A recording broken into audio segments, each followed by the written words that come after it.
Lulu the ladybug's big voice. Lulu was, by all accounts, an exceptionally small ladybug. Even amongst the notoriously petite insect population of Buttercup Garden, Lulu stood out for her almost microscopic stature. Her scarlet shell, adorned with 7 perfect black spots, was barely bigger than a dewdrop. Yet, within this miniature package resided a voice that could rival a cricket chorus and an approaching thunderstorm combined.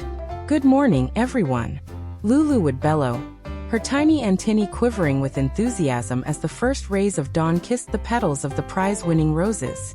The garden's other inhabitants, still shaking off the night's slumber, would groan. Bartholomew the beetle, a creature of refined tastes and even more refined manners, would invariably flinch, his morning tea sloshing precariously in his acorn cup. "Must she always be so robust?" he'd murmur to his wife Beatrice, who merely sighed and patted his shimmering carapace. Flicker the firefly, perpetually drowsy after a night of illuminating clandestine ant gatherings, would often tumble from his perch on a sunflower stem, startled awake by Lulu's ebullient greetings.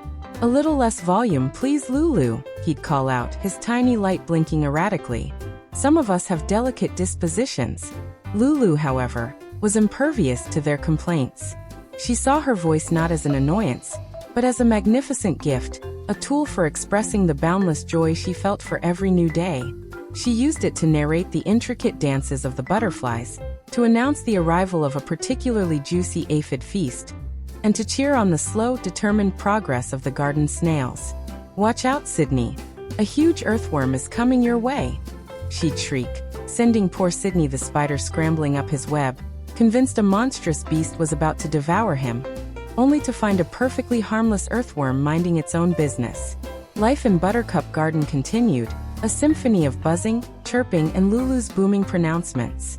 The other bugs learned to live with it, some even developing a grudging affection for her relentless positivity, despite the ringing in their ears. One sweltering afternoon, an unusual stillness fell over the garden. The air grew heavy, thick with an unspoken tension. The vibrant colors of the flowers seemed to dull, and a strange, metallic scent wafted on the breeze. Even the usually indefatigable worker bees slowed their frantic pace, their antennae twitching nervously. Lulu, perched atop a particularly tall foxglove, felt a prickle of unease. She looked up at the sky, her tiny ladybug eyes widening. Dark, bruised clouds were gathering on the horizon, not the soft, fluffy kind that brought gentle rain, but ominous, swirling masses that promised something far more ferocious. A gust of wind, cold and sharp, whipped through the garden, rustling leaves and sending petals scattering. A distant rumble echoed, deep and resonant. "A storm!" cried Flicker, his light flickering with genuine fear this time. "A big one." Panic began to ripple through the insect community. The ants, usually so organized, scattered in disarray. Bartholomew and Beatrice huddled together under a large rhubarb leaf. Sydney the spider frantically tried to secure his web, but the wind was already tearing at its delicate strands. The rumbles grew louder, closer, punctuated by blinding flashes of lightning.